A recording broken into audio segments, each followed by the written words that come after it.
যশোরের লতিরাজ কেন সেরা, আজকে টোটালি কৃষকের সাথে বসে আলাপ করব, চেষ্টা করা শুধু আমাদের দরকার, দিবে কিন্তু আল্লাহ। আমরা ঘরে বসে থাকলে কিন্তু দিবেন আল্লাহ।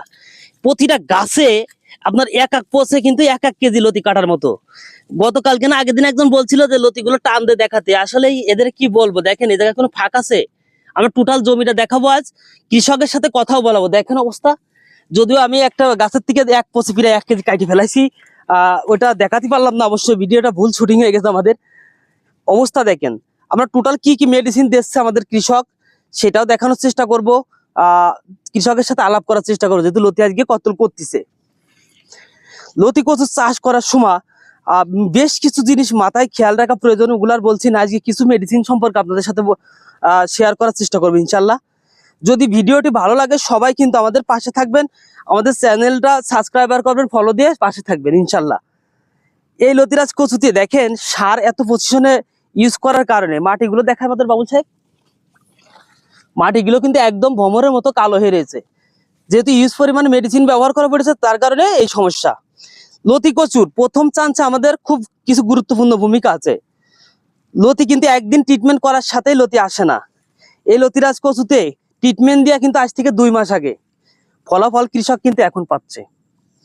অতএব আমরা যদি মনে করি যে রাতারাত্রি কিছু করে ফেলবো, এটা কিন্তু আসলে আদৌ সম্ভব না।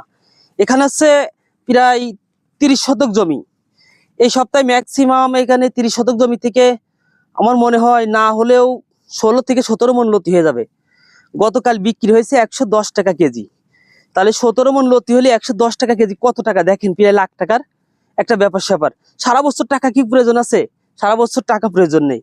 আর যারা লোভের কারণে দেখাচ্ছে অনলাইনতে চারা কিনছেন, এরা সারা জীবন চেষ্টা করবেন কিন্তু এরকম লতি আনতে পারবেন না, কারণ ভালো যে জায়গায় থেকে লতি আসে গাছে বা চারা ওই গাছে কিন্তু হয় না। এখানে একটু বাবু আমরা একটু দেখাই দিই, এই সাইডে আনি, এই সাইডে দেখেন, এই জায়গায় লতি বেশি আছে কিন্তু চারা হবে না। তাহলে আপনাকে চারা দেবে কোথা থেকে বলেন?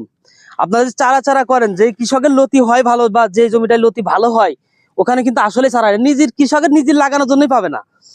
আমাদের এই যে কয়টা এলিয়েনও আছে এর ভিতরে যে লতির কতল করতেছে আজকে, দেখেন এই যে একটু ফোকাস করে দিই, এই জায়গায় কিন্তু 1 কেজির ওভার লতি আছে প্রত্যেকটা জায়গায়। এতটুক জায়গার ভিতরে ওই দেখেন ওই 38 জায়গার ভিতরে 4 কেজি লতি অলরেডি হয়ে গেছে, 4 জায়গা আছে মানে 4 কেজি প্রত্যেকটা পিলিতি। এই যে এই জায়গায় দেখেন, এই পিলিটা কতটুক জায়গা আড়াআড়ি, এই জায়গাটাকে ম্যাক্সিমাম 10 কেজি লতি আছে ওই মাথা ও মাথা। আমরা একটু ওই মাথায় যাই, আমাদের কৃষকের সাথে একটু কথা বলার চেষ্টা করি যে কৃষক কিভাবে এরকম ফলন আনতেছে। আমার যে তরিকুল সাহেব করে গেল,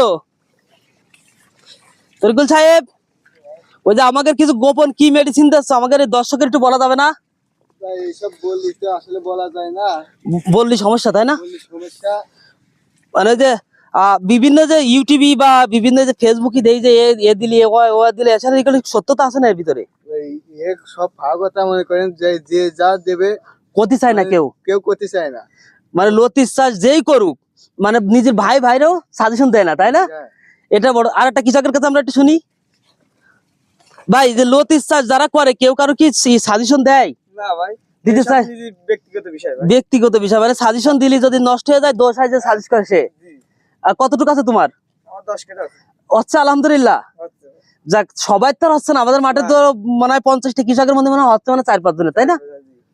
ঠিক আছে, সবাই ভালো থাকবেন, আমাদের চ্যানেলটা সাবস্ক্রাইব